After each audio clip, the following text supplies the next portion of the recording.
The first movie we're talking about, now that we're live, is Prisoners of the Ghostland. Oh, we're gonna start there. I can't even show. I gotta go. Oh my god, look at that! It's gonna green screen out all the. Good thing too, because none of that happens in the movie. That's all right. I was wearing my Michigan State shirt, and I was like, "Oh, I can't." I was a little floating headish. I had to go change. So, intros. We do have to play these long ones. I'm sorry. That's the only ones I got.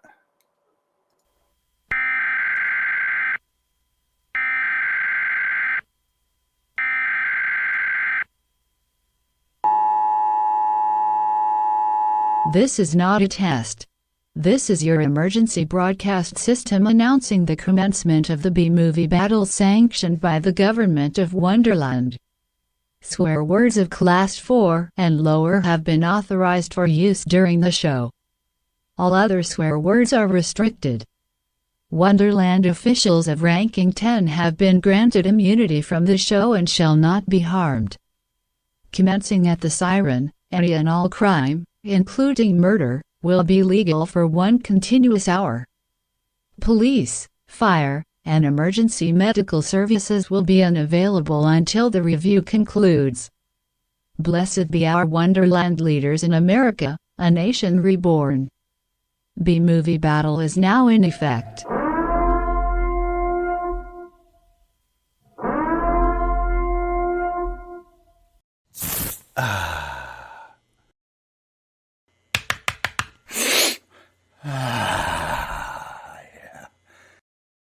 Hello, citizens. Welcome to Nick Cage Cast. I'm glad you felt comfortable to bring that intro back. Yeah, well, only for this show. Yeah, there you go. We're just going to leave it on this one. That's fine. Today's episode, Prisoners of the Ghostland, which I can't fully show on here because there's so much green on it. Well, you can't fully show it because it should be a crime to show it. Okay, I just read the synopsis on IMDb right now for the first time. Is this the movie we watched? Okay, ready? Yeah, tell me, please. Okay, just sat through the whole thing a couple hours ago. And it says, a notorious criminal must break an evil curse in order to rescue an abducted girl who has mysteriously disappeared. I have so many questions in that sentence right there. Let me just start with the first one. A notorious criminal? I mean, he's a criminal. Kinda. He's notorious, but not really. He did one crime. Well, he just robbed the bank in Governorland. Must break an evil curse? There was an evil curse in this movie? Well, I think they allude to it in the movie, but it makes no sense. So, yes. I was seeing if my green on my arm was going to Ew, that's infected. You got problems. Right. And then I love this last sentence where they answer the question and then raise the question right here. An abducted girl who's mysteriously disappeared. Is she abducted or did she mysteriously disappear? Well, here's the problem. She ran away. So it was neither of those things. Well, I guess technically when she was a child, she was abducted. And her disappearance is a mystery to Bill Moseley's character. Because she ran away. Yes. But anyway, all around, that's not what we watched. That is not the movie at all, but sure, go for it. No, the poster and the synopsis are a totally different movie. That poster is the movie I'd want to watch. The movie that I saw was not what I wanted to watch. Yeah. Yeah, the one in the background, yeah. I call this like the most beautiful movie I don't give a shit about. Everything's gorgeous in it, honestly. Like, sure. Like, it's cool looking. Visually, it's a cool looking movie. It proves to me that anybody can make a movie. Like, if you had all that shit, you're just like, hey, man, we got those dusters you wanted for that short you want to do for the Western. Yeah, let's keep them. I want to put in this movie. Oh, okay. Hey, I got that Boss Hoss outfit, but it's 4 sizes too small. So we got to get Bill Moseley to fit in it. We need one of the thinnest men. Bill Moseley. He's not very terrifying. Maybe that'll be the joke. He's not very interesting either. I like Bill Moseley. In that scene when they say tick tock, I'm about ready to oh my god, hit myself in the head with a brick because I couldn't take it anymore. So this director, Sion Sono. Too bad he didn't die of that heart attack. From Japan. And He directed a movie I do like called Suicide Club back in 2001. It's fucked up. It's like this weird world where it's back in that weird early 2000s Japanese movie where they're all super violent. And like it was Japan getting their teenage phase in a weird way. Like everything it was like the Tarantino phase, just a little too late. It took a while to get over there, I guess. But was that the Takashi Miike era? Takashi Mike, all those guys.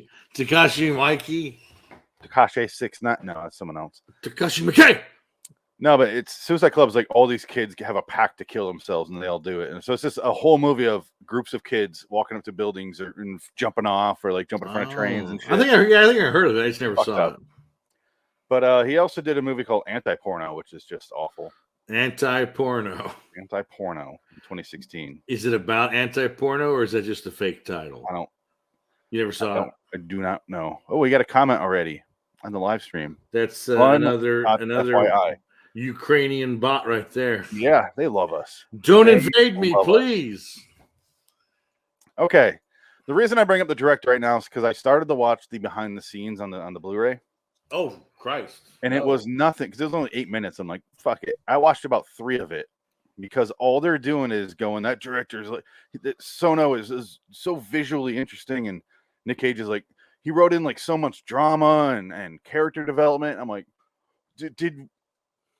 was there a whole other movie that they cut out of the movie I watched? Because I got no character development. I got nothing. I couldn't even. This was an infuriating watch. I hated it. I hated the movie. Yeah. In a way that I told you something in a while. I told you. And Cage is the worst part of the movie. Oh, he's horrible. Everything else is better than Cage's in this movie. Yeah, he's just there. He's just there. His ball gets blown up, and he pulls it out. I will karate chop you. I did laugh when he said that. Well, I laughed too. I laughed when his ball blew off because that was just funny. He goes, "Ay, oh!" Did you have that clip? Do you have that clip? I can play it because I think people don't understand how awful like that. That's the movie in a microcosm is him having his testicle blown off. I feel like that's what the audience is going through. Well, let's set up why his ball gets blown off. Well, because they're ripping off Escape from New York. They're not ripping off anything. What are you talking about? They're ripping off everything. No. Well, I see what you did there. Let's just say that I was gathering clips beforehand, and let's play those. But I just want to say he robbed a bank in the beginning, and it's clear that the guy he robbed the bank with shot all these people. That's very obvious from the beginning. And then Nick Cassavetes. Oh my God, was that him? That was Nick Cassavetes. I didn't even recognize him. That's why I think he had makeup. I hope he looks very different. He looks bad, but that has to be makeup. Like we talked about him being in this, and I didn't even think about it. That's the only character he could be. That's Nick Cassavetes. No. Yeah, he's Psycho. That's the character's name was Psycho. Yeah, that's him. Yeah. Wow. And he's also 8 feet tall because there's that scene where he's towering over Nick Cage, and I assume that's a joke. Like that's just, and I guess that's the cursed part because he tells him, "Hey man, I'll let you go. You killed children. You killed too many kids. Yeah, we had fun though. That's right, we did. But you're a psycho. That's my name." Let's focus. Sorry. He robs the bank. It cuts to later. I didn't realize it was 15, 20 years later. That's the big, huh? He looks the exact same. Yes, exactly.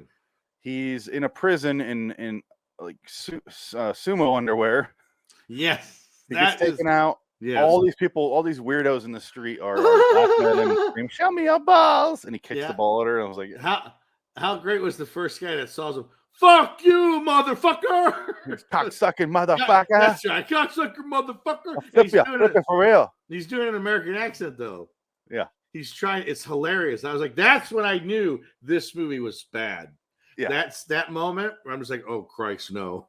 But it never gets bad in a fun way. No, it's just boring. The plot starts. Oh, there's also a scene where Sofia Boutella and a couple other girls escape some whorehouse. Sure, yeah. It's the street that they're on. It's the main street of the set.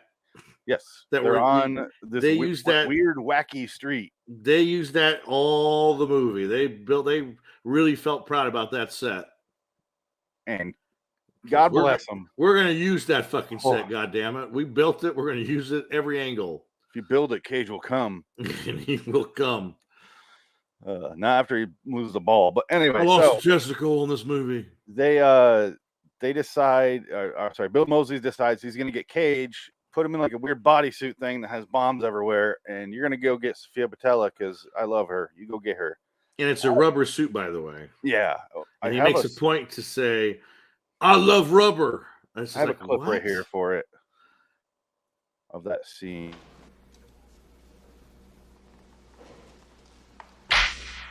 Two microscopic capsules lodged in your arteries. They're already starting to dissolve. In 22 hours, the cores will completely dissolve. Inside the cores are a heat-sensing charge.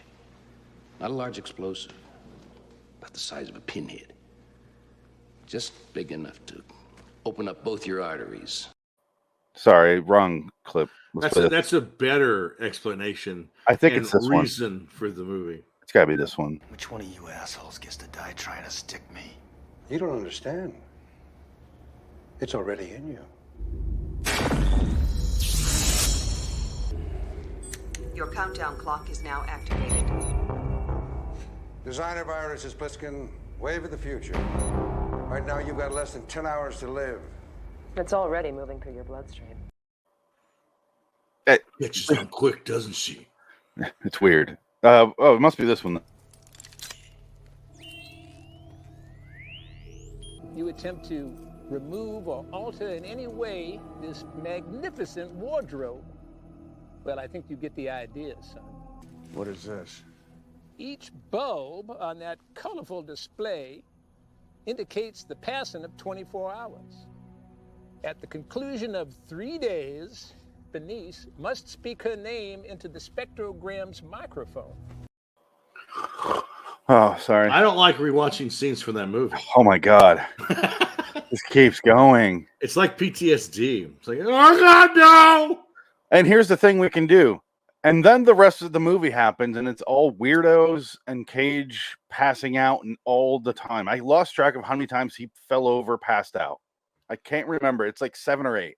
Well, I think the best part of the movie is what happens literally 2 minutes after that moment where he gets in the car, stops the car, and rides the bicycle out of town, which there's no fucking point because the guy drives the car to him anyway and he gets in it. There's no reason for it, and it's stupid, but it's so awkward. You're like, what is this? Why is this here? It's so stupid. Like, can we watch that scene? Can we put that on? There's so many things where you're like, was that a joke? It's like I genuinely didn't know. Is this a mistranslation between Japanese written script and English? Well, here's a scene I have up here. I just want to show it before I move on. I'll have to rewind. Oh, this scene. There's a scene where the people live in a junkyard, and then they have to stop a clock from moving because otherwise it'll make the van blow up again or something. Whatever the fuck they're doing. And then they're telling a story of what happened. It's like a prison truck hit something with waste in it, and it turned everyone radioactive. Yes. Is that the whole world? Is it just this little area? It's just the Ghostland, because this is the Ghostland. And they're all prisoners of the Ghostland because Psycho, Nick Cassavetes, Nick Cage's partner, is the guy that was in the prison bus. Yeah. And he's kind of the leader of the weirdos, I guess, because we see that later. And then Nick Cage basically says, you can go away now. And he says, okay. And then he just disappears. And that's the end of the curse for everybody in Ghostland. If you want the story done better, watch Mad Max Fury Road. Yeah, watch Mad Max Fury Road and just don't watch anything Nick Cage ever does from now on. Well, then you miss out on Pig. Well, that's the one in every 5-year performance. Yes. Yeah. So it's a tricky thing. And it says in the front, a quote from Nick Cage, the wildest movie I've ever made. That's a lie. The movie itself is pretty wild. Like visually, the story is boring.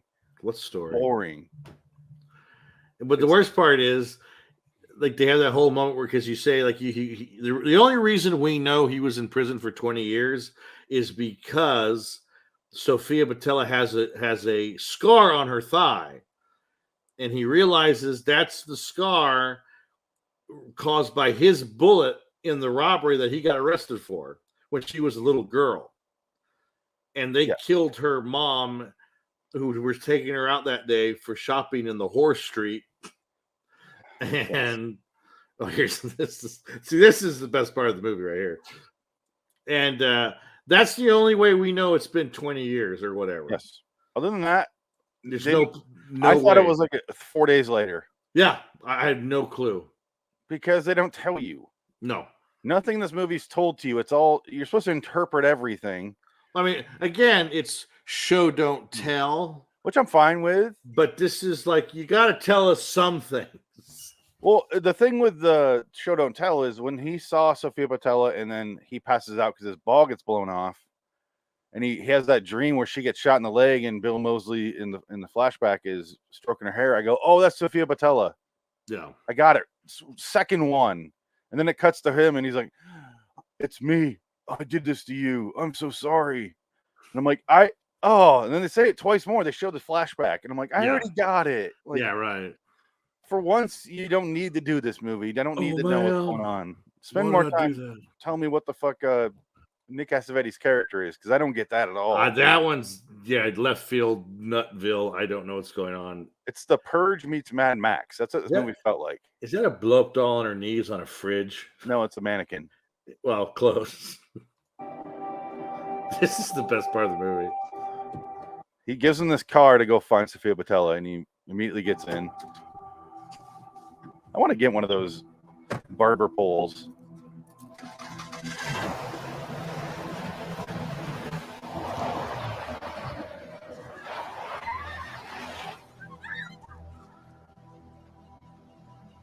And this guy, no point to that character. I want to talk extensively about that character.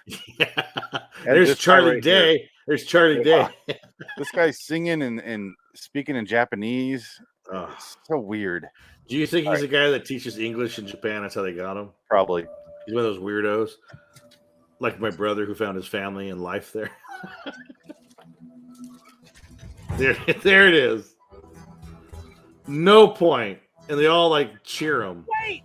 You cheap villainous maggot! They're doing a cross between Japan, samurai, like feudal Japan, and cowboys, which has been done. Yeah. What's that? Something Western Django. What the fuck? Well, yeah, because you have weird, the weird, or the good, the bad, and the weird. That's one of them.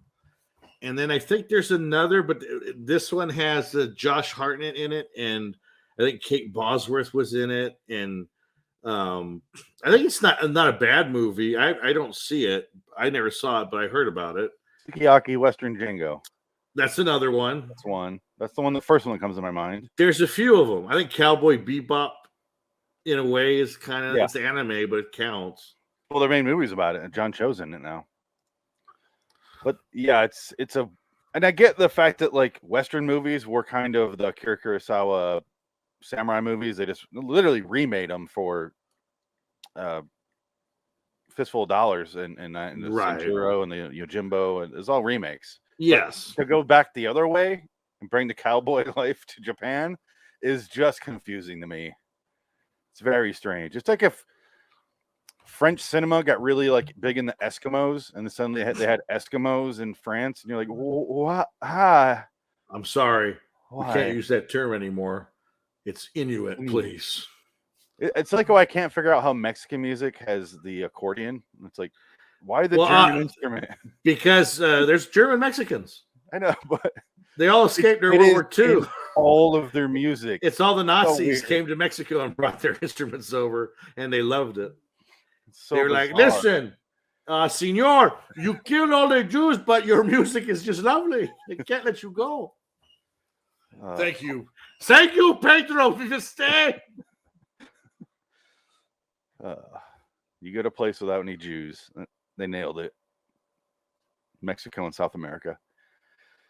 But I digress. Where are we with the plot? Oh, sorry, the character who has I don't want to say negative character development. I would say he is a flat line, but everything else surrounding him is informing what his character development should be. That character who brings him the car. Yeah. He's working for the governor, Bill Moseley's character, who runs everything. He works for him. There's a scene where his sister is in the brothel and she's like, "You're only working for him so he'll let me go, but he's never going to let me go. So why are you working for him?" And he's like, you can tell he's like thoughtful in that scene. And then he still fights Nick Cage later and gets killed. And it's like, what was any of that? Why just have him be a bad guy? I don't. But then he kills everybody that attacks Nick Cage, though. That's because Nick Cage made him. Right? Yeah. He was yeah. like, Well, nicking his sword, hit the other guy. Well, no. Even before that, he kills random people who are just in town trying to, screw with the whores. He's like the enforcer, and they have that random scene from a samurai movie in a Western whorehouse, and it's like, huh? And it's not even that gory. That's the other part. Like, usually these movies are so super gory. This one tries to be, and there's moments where like they go, "Shah!" and there's like a white canvas, and he goes, yeah. And he's like, "Oh, that's it." It's just like, that's boring. It's so lazy. Sofia Boutella cuts the guy's head, his throat, and it's like coming out of here. I'm like, right, yeah. It's like, why? But they spent all their money on this shit. Like, yeah. First thing he sees when he leaves Bill Moseley is this. Yeah. And there's all these people, and then he sees the rat people. He sees Nick Cassavetes, and he tries to run into him, and he crashes, and he gets taken to the trash people, who are the Rat Man. Rat Man and the Rat People. Great band. But did they not sound like they're trying to sound like the bullies from Back to the Future Part 2? Yes and no. They all sound like this.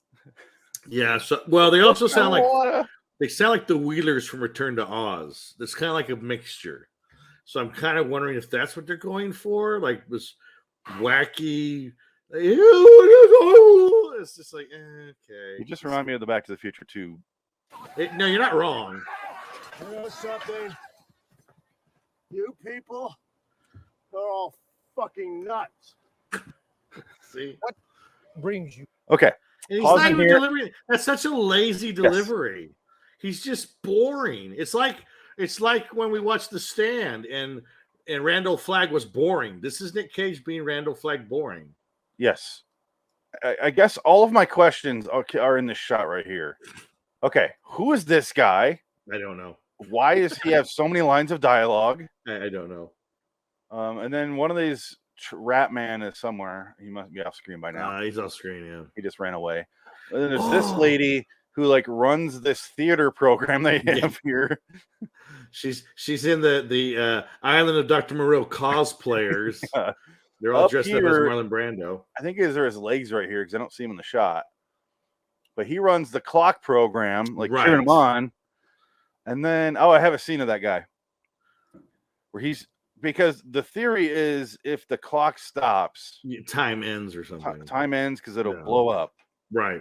But it's like this weird religious cult. It felt like. Turns out it was real because the clock blew up and the model fell over. So I don't know. The set blew up real good. Yeah, it blew up. Yeah. But I have a scene here of that guy screaming out on the steps about what they're doing. Let me play that right now. All right, pussy, come on in, pussy lovers. Try and be pussy for a penny. If you can find cheaper pussy anywhere, fuck it. If I'm not moving, I'm going to throw again. Keep that from moving. Shit, sorry. You're just clip savvy today. We're gonna get in trouble. None of this is gonna air. Shit keeps adding. I don't know.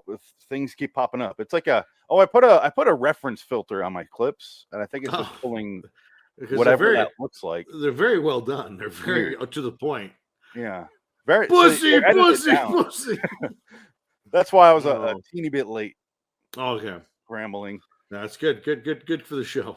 Yeah.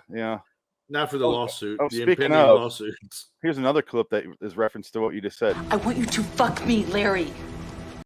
Hey, she's The back. Stand. Yeah, it's very good. Yeah. Very good. This is, it's funny you mentioned The Stand, because I was going to say earlier, it feels like this world is trying to be a Mad Max. Unfortunately, it's in The Stand 2020. Yeah. Dystopian future / apocalyptic future, whatever you want to call it. So it's boring and weird and doesn't tie together. No. But you see what I mean? Like, it's visually interesting. Like, we cut to any... Like, I'll fast forward to here. No. Like, what the fuck is this? Sure. And then the I mean, yeah, I mean, it's interesting, but again, it's like anybody can make a movie. This is what this movie taught me. If you got wacky stuff in the background and a big set, and you just put the camera anywhere, it's going to work, and people are going to be fans of it because it's so weird and different, even though it sucks. It feels like he wrote down. He gave his child a journal, and he would go into his bedroom every night or in the morning and go, "All right, what did you dream about? Fucking trash men with like barbed wire wings. Okay, cool. Yeah, they have to pull the clock, otherwise time moves. Okay, yeah." And he's just like filming it. Yeah, that's pretty much what it is. And none of it makes any sense. It's visually interesting looking, but it's basically moving art. But the problem is, it's a movie. You have to have a story that I give a shit about, or I can follow. Right. It's just a basic plot. Well, I mean, it does have a basic plot, but that's as far as the only plot in this movie is you're Nick Cage. You're going to go find this girl that ran away, and that's the plot. That's it. Nothing else even makes any sense. Oh, there you go. This part, yeah, this was annoying. Sofia Boutella. He goes here. She lost her voice. This stupid fucking hipster dude put these mannequin parts over their faces because they're trying to hide there, and he peels them off and finds her, puts her on a wheelbarrow, takes her out. I just don't know. Ugh. Kiss of the Dick, Ghostland. Oh, both the movies that we're doing. Yeah, that's what I did. I put both movies together just to save on time. I wish you'd have said Kiss of the Dick. Kiss of the Dick. You need to have an acronym. Kiss of the Dick. KTK. I like that. Or KTD. That's in our next episode. Sorry. Right after this in the live stream, we're talking about Kiss of Death. It'll be on the next video. Much better movie. A much better movie. Even with David Caruso's stench. We'll talk about that. This is what David Caruso should have done in life, is a movie like this. And Nick Cage should have been doing like Marvel movies. Thank you, Lucia Carnet, for that insight that I don't know what it means. We got fans. Can't understand what they're saying, but come on, to all of our fans. I want you to fuck me. I want you to fuck me. Oh, this movie. Oh my God, this movie. I'm at a loss for words, but at the same time, I want to say so much. And I'm trying to figure out the accurate amount, I should say. And I watched this late at night. It was like 10 o'clock when I think it was about 10 o'clock when I started watching it. I was just like, you know what? If I stop and go to sleep, I'll never put this movie back on. So I'm going to finish it and just watch it, go to the end. It's only 90 minutes. I can do it. And it's barely that. I think it's only like 85. Was it? Yeah. Oh, it felt, it wasn't that. I mean, it felt longer. 102, sorry. Yeah, I don't know. Huh. But yeah, no, it's just, I don't know. It's one of those disappointments because you think, oh yeah, it's going to be so much fun. You know, it's Nick Cage being crazy Nick Cage, like Mandy. It's Mandy Cage. Ooh, and then it's fucking what? Stop it, Zoto. You're not real. Stop it. All these Russian bots. Stop. It's an attempt to do Mandy again. But the problem is Mandy was super interesting and very well done. Yes. And Cage wasn't crazy Cage for most of it. He had a character. Right. Cared. And then he went crazy in a couple scenes. No. Problem with this movie, it's the neither here nor there effect of Nick Cage. Yes. Same thing with Willy Wonderland. Yes. They premise this crazy script with crazy things happening and crazy visuals, and Cage is gonna be crazy. Willy's Wonderland, he did not speak. He beat up robots and he didn't emote at all. Yeah. And then he just drove out of the fucking movie, never to be seen again. And this one, he wants to be Snake Plissken in the beginning. Yes. He's trying to do the dialogue, and he's trying to be like I'm a quirky dude. And none of it ties together, and the rest of the movie doesn't have any meaningful lines or any shared scenes that did he even talk to Sofia Boutella again in the rest of the movie? Not really, because they separate and they never get back together because she's in her own movie very at that end. point. Yeah, it's like But she's in her own movie. Says anything there? No, but because she says, because they blow up, and then she goes and tries to talk in the voice box thing, and she's going, "I'm Valerie," whatever her name was. What's her name? Valerie, or what was it? Bernice, yes. My name is Bernice. We can't read you. We can't read you. My name is Bernice. Like she said, they make a point. She has to find her voice. She lost her voice. She doesn't want to be who she was. And it's just like, okay, fuck you. This movie sucks. It's so annoying. I can't believe it's Nick Cassavetes. Nick Cassavetes. He looks so different. Yeah, I mean, he looks bad. It's just, it's that makeup, though. It's got to be makeup. It's got to be. Because his eyes are too dark. It's like, he's got heavy eye makeup on. Look how dark it is out here than how bright it is in this bank. This is a different set. Bank City. He got the blue fur bank in Bank City. This is my city, Bill Mosley. When they do the visuals in the beginning and everything is one solid color and then they're all like orange. There's no shades of orange, just orange, yellow, blue, red, green. And it's annoying to look at. It reminds me of Ed Wood. Or sorry, not Ed Wood. Edward Scissorhands, the other one with Ed. Where the houses are not far off. You're like, It'd be weird if it reminded me of Ed Wood, the movie in black and white. No, I mean just Ed Wood in general, just any of his movies. Plan Prisoners of Ghostland. Oh, yes. You must go to the Prisoners of Ghostland and find Bernice. I've lost her. And he's just reading the script, basically. The Rams are headed to the Super Bowl. Rams and Bengals. Fun. Sorry, my earphones detached. Rams and Bengals Super Bowl. Yeah. Is it over? Did the Rams win? Yeah. Oh, they did win. I just got a notification. Oh, shit. So 49ers blew it. There goes the NFL's idea of having that 40-year anniversary game. Yeah. I think more people will probably watch this one, though, because the Rams are pretty big. And they're playing in LA. That's so unfair to the Bengals, who already have like this insane uphill battle. Yeah. Well, that means that they'll probably win. It's fucked up that there's more drama in the 3 seconds of football that we talked right there than there's in this entire 102-minute movie. Yeah. That's just how it works sometimes.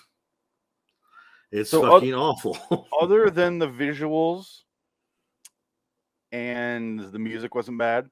Music's fine. I couldn't even tell you what the music. I couldn't. It's just a lot of like Western music. Sure. But it's fine. It's not great. I wasn't blown away, but I was like, it's fine. It's passable. But like literally anything else, I couldn't stand. Yeah. I just wanted it to be over. And I can't believe how long it is, how long it feels. It's a long time to not know what's happening is the problem.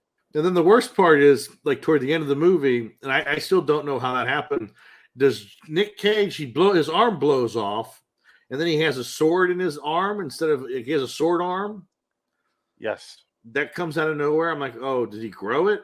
Was that a thing? Or because at that point, I didn't question anything anymore. I just was like, fuck it, whatever, this movie. So at this point, his ball has blown out. We still need to see that. Which he would have bled to death.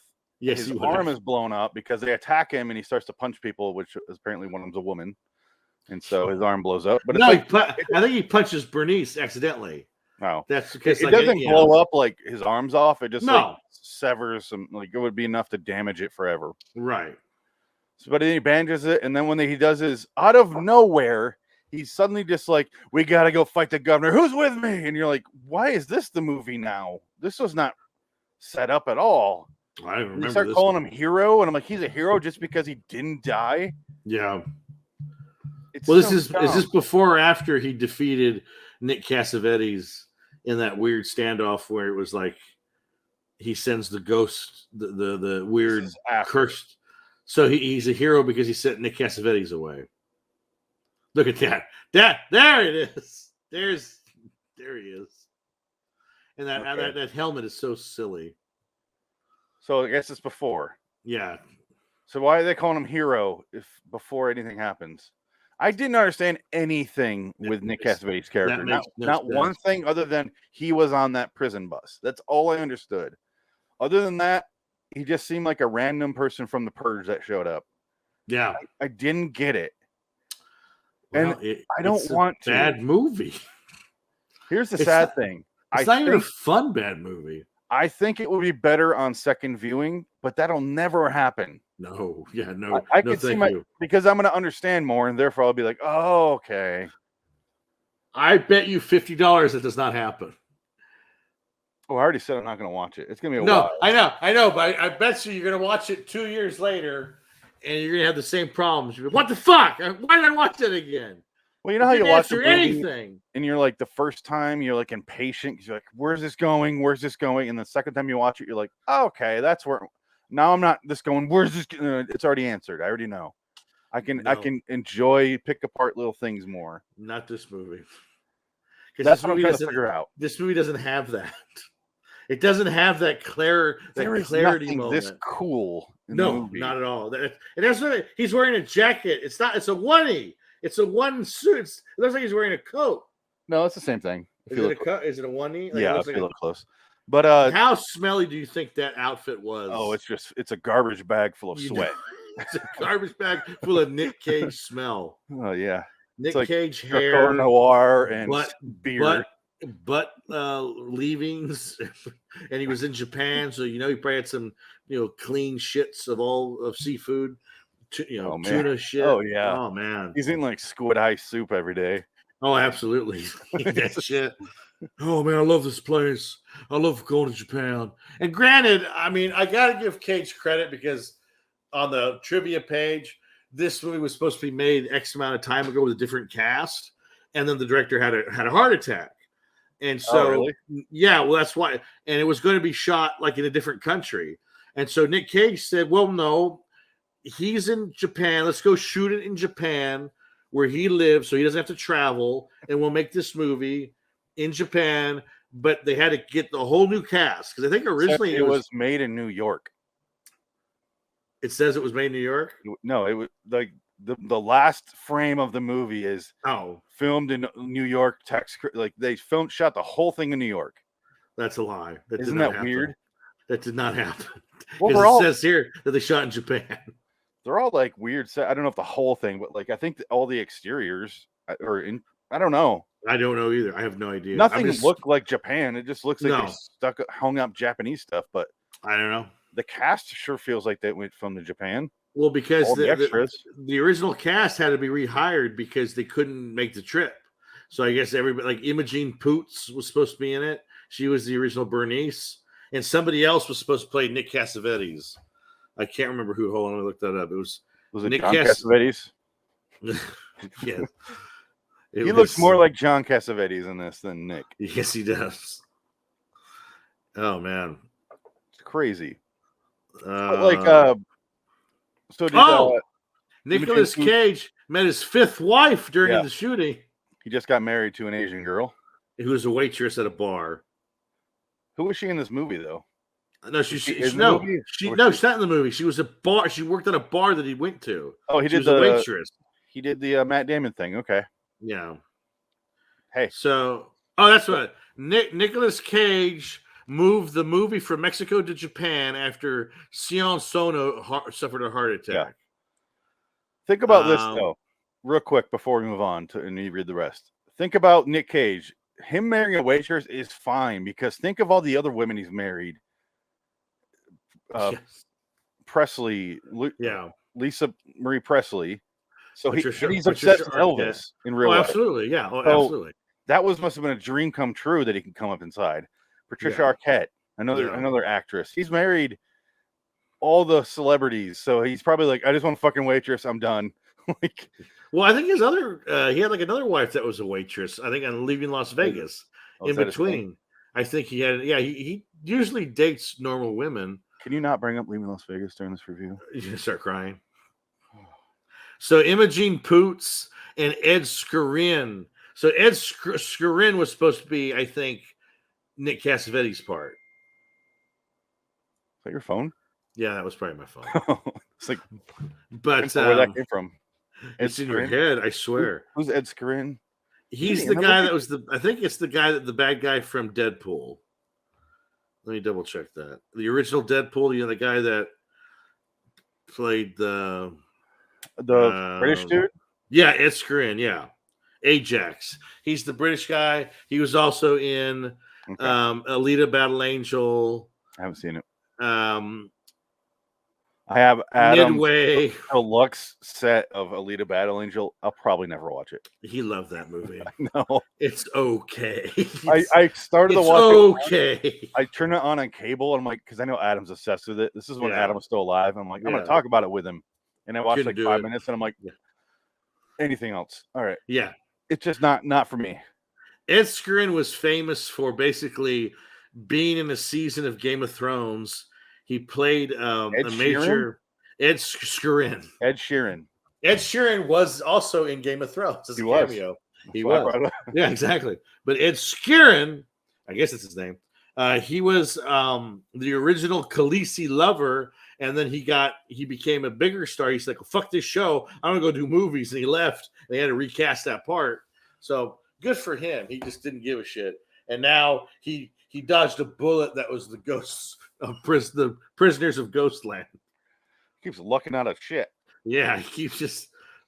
He's like, this show's going to hell. I'm out. Yeah. Oh, prisoners of Ghostland. Yeah. Oh, he had a heart attack. All right, bye. Yeah. Oh, I got her. Yeah, I want to try to do another MCU movie. It's funny. I was just thinking of Imogene Poots anyway the other day because I think I brought this movie up before, but it's a good thing she's not in this because she did a movie I really, really liked that you probably think is okay, and most people will probably think or don't like it, is The Art of Self-Defense. I fucking love that movie. It was so much fun. Imogene Poots? Yeah. I'm trying to remember who Imogene Poots is. Imogen Poots, pointy face. She's a good actress. She works with Jesse Eisenberg a lot apparently because he's in that movie, and they also did that. Oh, she went in Verum or whatever, Verum or Verum that went on Amazon. It sounds like you're describing like an Amway product that you sell. Well, it's kind of the same idea. I think it was like a science fiction, like dystopian movie or something.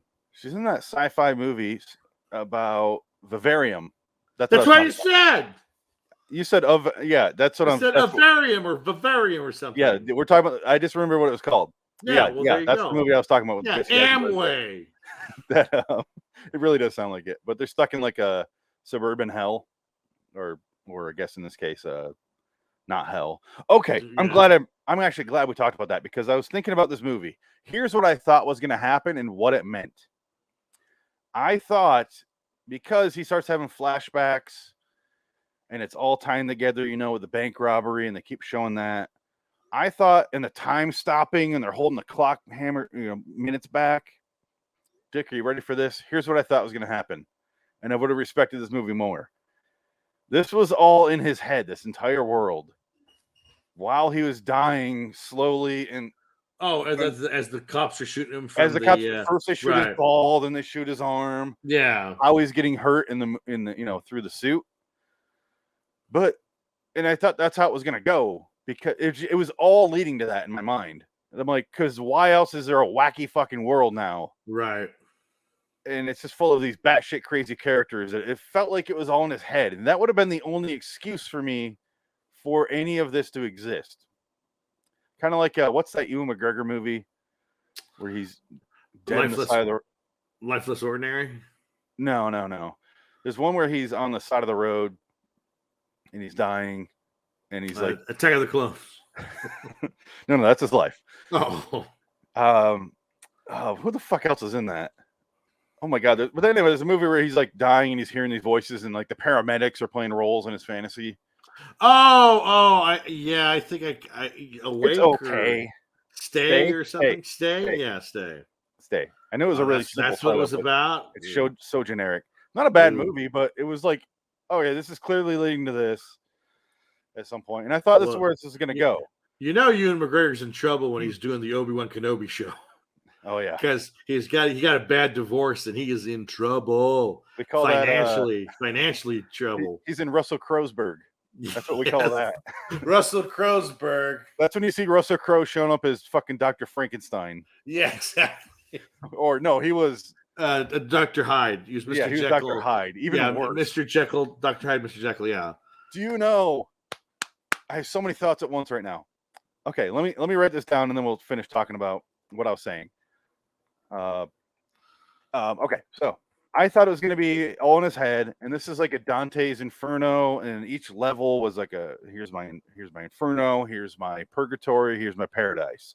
I thought he was going through the layers of hell because each time he went to a different town, it looked very different, and I thought they were doing something about that. Turns out, no, it was all taken at face value. It was real, which I find far less interesting. Yeah. Because there's those angels, and they're dancing around in the white, and then there's the bats of hell, and there's like those guys, the rat people. It just seemed like it was perfect setup for that, like a weird allegory of the Divine Comedy or something like that. Right. And just none of it played out, and I was like, oh, so it was just all what happened, and that is so uninteresting to me. But I do want to say, speaking of Dr. Jekyll, Mr. Hyde, you know who's playing Dracula?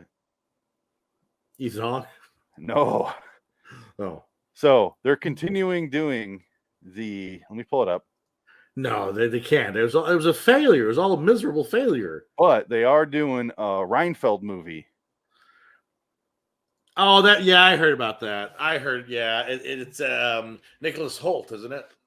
Oh, there's a couple of Nicholases in this, my friend. That's right, Nick Cage. That's right. You're right.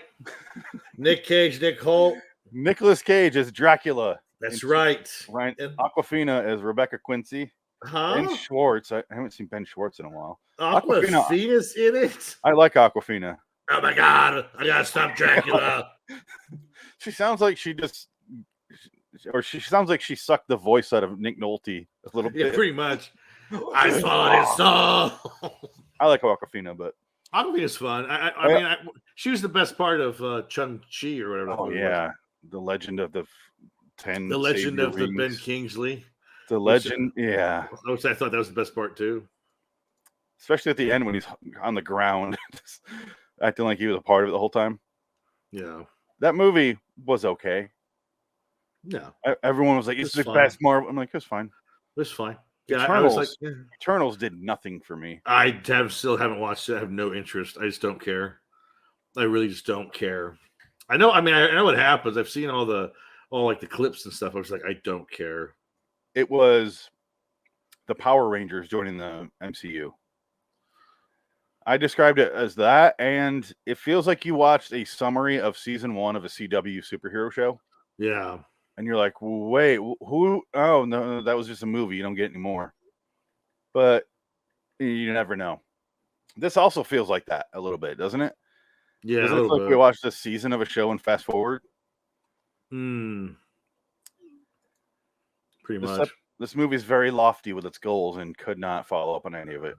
Well, I don't even know if they tried, It's just like...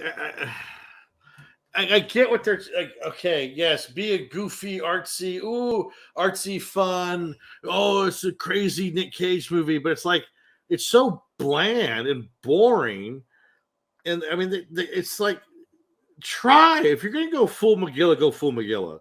I feel like they're kind of holding back in some scenes. It's just like, well, if you guys are going to go fucking full, like that one scene where the girl takes her top off and you see titty. like briefly. Why? It's just like, well, if you're gonna do that, just have everybody get naked. Like, just show nudity. Go all Caligula. the way. Yeah, It's just go fucking nuts. Because it doesn't matter. The movie sucks. Like, there's nothing. They just go for broke. If you're gonna go all the way, go all the way. And if you're gonna half-ass it, it's not gonna make any sense. Like, just be so stupid and crazy. Give Nick Cassavetes a 5-foot dick.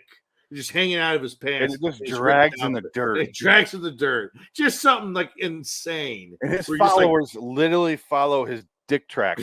Exactly, because they're all on fours anyway. That one scene where they're all crawling all fours. What was that? Like, that was actually the best shot in the movie because that was like weird. Then I was like, well, that's kind of interesting. And then just done. It's like it cuts to him going knocked off, you know?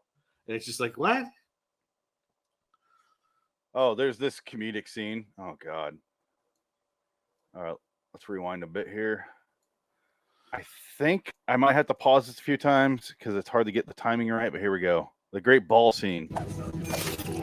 Yeah.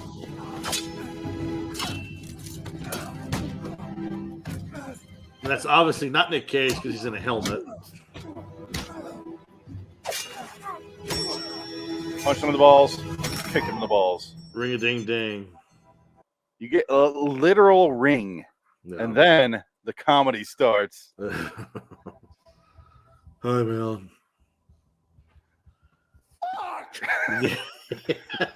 Yeah, this is the best part of the movie. It is because I laughed. I felt I had an emotion. Because when his ball gets blown off, he doesn't do that. When the ball blows off, it's like what is that? Oh. Like he goes like then, owie owie owie. It's like man. It reminded me of the scene in Hot Shots Part 2 in the beginning when he's fighting and he's like, right. Yeah, exactly. Yeah, his balls. You win. And then he falls down. You win. Oh wow. All right, and then Bill Moseley runs through Oronishi's backyard and from Kill Bill. Look at this. Yeah, I know, right? Look at this again. Yeah, it's like if you're going to go full on, and then they go, "Fuck you, governor," to take all his money. You don't have any money. Fuck you, little dick. Oh, it's like what the fuck? What now? What's going on? And then he his other girl who has mental problems because at one point she pulls out a robot toy and she's like, "You'll find her." Yeah. And she's like, "Oh," and he's like, "Get in the fucking car. Shut up." He chases her down and he's like begging her, like, "I love you. Come on, granddaughter." And she's like crawling through an alleyway. And I'm like, there are so many mixed things happening right now, and none of it adds up.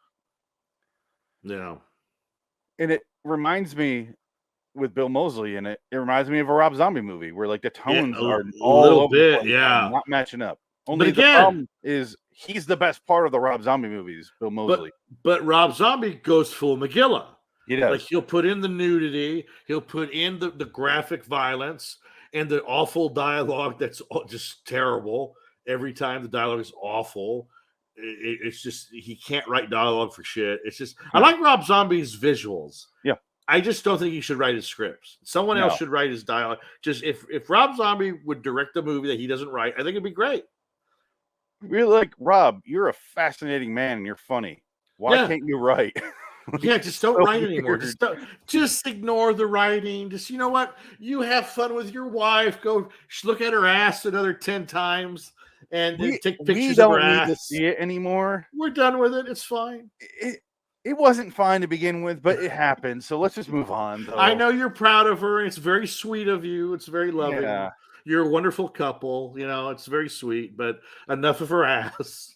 Yeah, and let's she's move getting on. to that point where she's 50. And no more Meg Foster full frontal nudity. Please. What movie was that? Lords of Salem. But I think she was wearing I didn't see it. I think she was wearing a suit, but still, I was the one. It was like, ooh. When we did our review of They Live, I was the one going, Meg Foster does nothing for me. She used to be so hot. I don't get it. I'm sorry. She was pretty. If you say so, I don't see it. I want to. She has striking eyes. You can't ignore that. But other than that, yeah, you fuck her eyes. That's the whole point of Meg Foster. The problem is you fuck an eye. It's done. She's like Elijah Wood. You fuck the eyes, and that's all you do. You move on. Okay. That's pretty much the problem. I see that. You got pretty eyes, and that's about it. Yeah, there you go. Can't even see because the green screen Ruins, yeah. I Yeah. don't see any pupils. It's just darkness. Ah! What I'm trying to figure out what it looks like. You the prisoner of the Ghostland. Oh, show his balls. Show your All right, we're done. balls. We're done with this movie. You're done? Yeah, I'm done. It's terrible.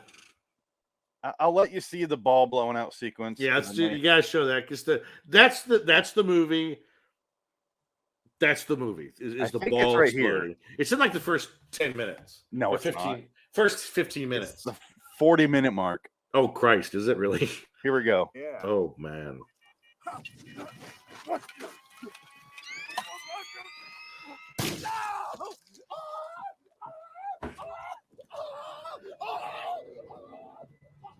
That is this movie. I'll play the rest in a second. I just want to pause because at one point in this movie, I go, I get why Nick Cage is in this movie. Why is Sophia Boutella in this movie? Because she was available. Why? And wanted a free trip to Japan. She's at a point in her career where she's ascending. She was in The Mummy and didn't suffer for it. That's incredible. Yeah. But she's still like getting better and better stuff. And then she takes this role. I don't understand. Well, hey, she got to pay for her SAG voucher.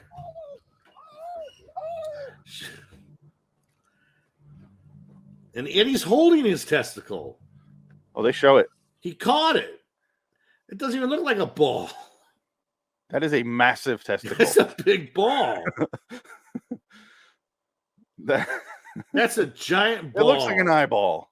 It looks like an eyeball. Yeah, exactly. I don't know. I'm trying to figure out how big my balls would be. Let me feel. I don't know how big they would be if I held one up on camera. I know I have calcium buildup on my ball. From all your MMA days or what? Pretty much, yeah. All my fighting days, they're all let's done stop now. showing the testicle. All right. No, copyright infringement on testicles. No, it's just it's still up on the screen. I gotta. All right. All right, there it goes. All right, we're done. I gave it. Okay, rating it is really hard. Yeah. Because as much as I said I hate it, and it was really just a large section of it where I'm like, the beginning drove me crazy. And then at a certain point, I go, oh, I don't give a fuck. Whatever. And I started to enjoy it more. I stopped worrying about plot.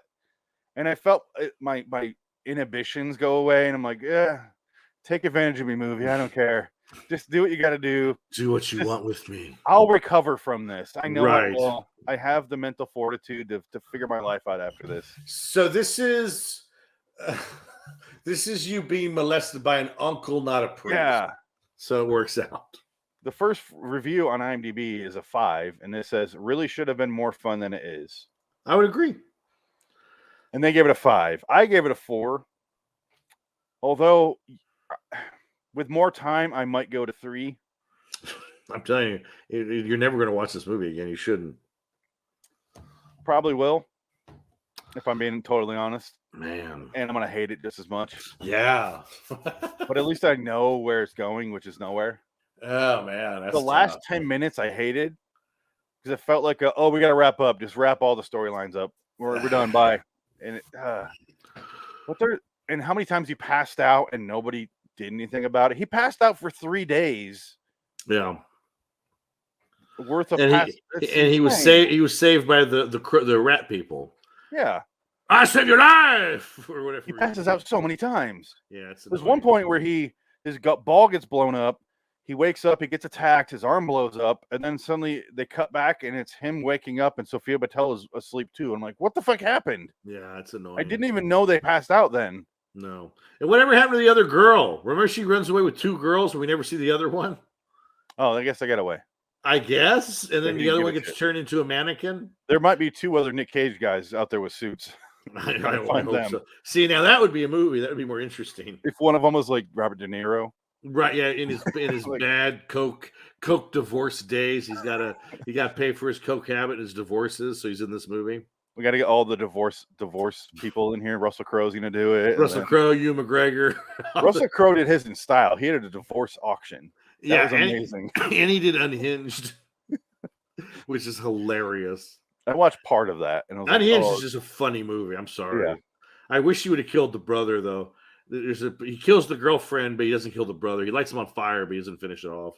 I feel like you and I have very similar views on Russell Crowe. Yes. And most people are like, it's Russell Crowe. But I'm like, the man is amusing as hell. No, he's funny. And I haven't watched a lot of Russell Crowe movies, honestly. He's good. He's a good actor. He's really a really good actor. He's very good. Everything he's in, he's enjoyable. But even the worst, like the shit movies, like my Good Year, a terrible movie about rich people. It's Ridley Scott's jerk off. Is that the last movie he did with Ridley Scott? I don't think so. And that was another 12 years ago. Body of Lies was another one that they did together. Yeah. I think that was after My Good Year. Ridley Scott, I don't give a shit. Ridley Scott, I don't care. I guess the Last Duel's supposed to be good. It's on HBO Max. I walked in the house the other day and my stepmom, or not stepmom, my mother-in-law was watching it. And I'm like, oh, nah, I'm good. You didn't watch it? No. Well, what's funny is people put on their top 10 list, and then I read another critic that said this is the movie that reminds us that Ben Affleck and Matt Damon can never write a movie ever again. Because they wrote the script, I guess. Yeah, I don't know why. And so I don't know. It got good reviews, but then other people say it's so bad. So I don't know who to believe.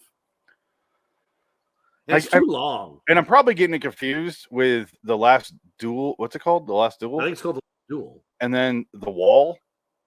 That was the Chinese movie with Matt Damon where That's he was probably slumming. They were watching The Last Duel, but I get them confused in my head where I'm like, white appropriation.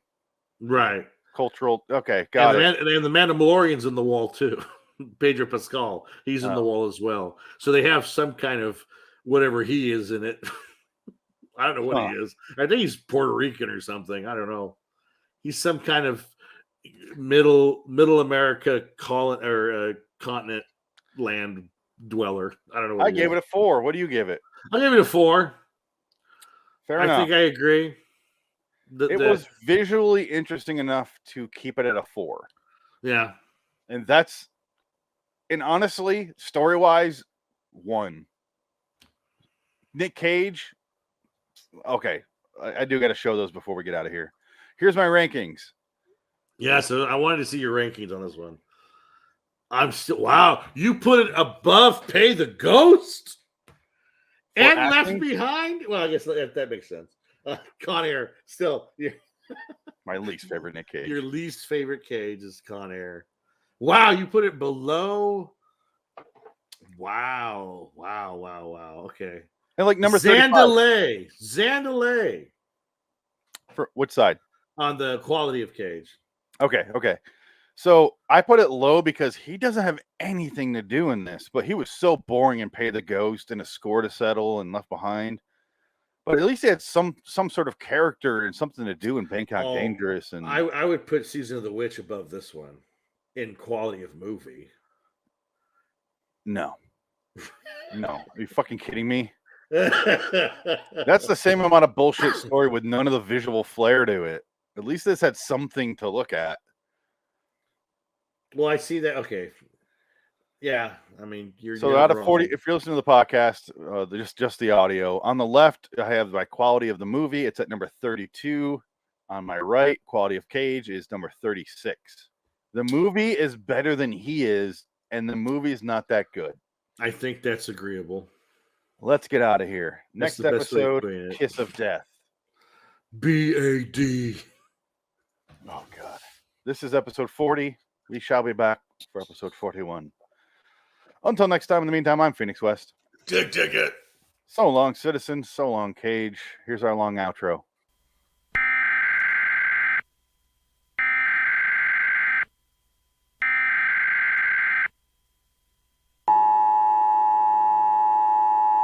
Citizens of Wonderland, rejoice in the fact that we have covered another movie on the show. Go to liwstudios.com for more videos and podcasts. Subscribe to Loitering in Wonderland on YouTube. Search on Amazon for books by Richard Pierce. Until next time, and in the meantime, we are Phoenix West, Dick Dickett and Jansen Carlin. So long, citizens. All hail our glorious leader.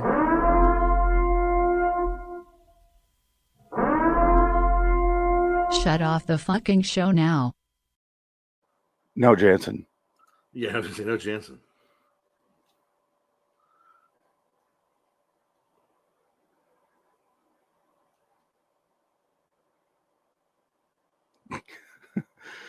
The end is like nobody's coming to save you. No prisoners, no ghosts. I don't know. I haven't seen the movie yet, but I made these. I assume they're both in them. Turns out they weren't. No. Or Well, were? technically, the ghosts were psycho. There you go. I think it's not out of the question to say that Ghostland was appropriate title. But yeah, I'll never have to bring that movie up ever again. Can't wait. Can't wait to never bring that movie up again. I am done. I am forever, ever gone. It's forever over. Let's get rid of all the. I'm deleting the files for that movie off here right now. I want to be goodbye background. Fuck you, motherfucker!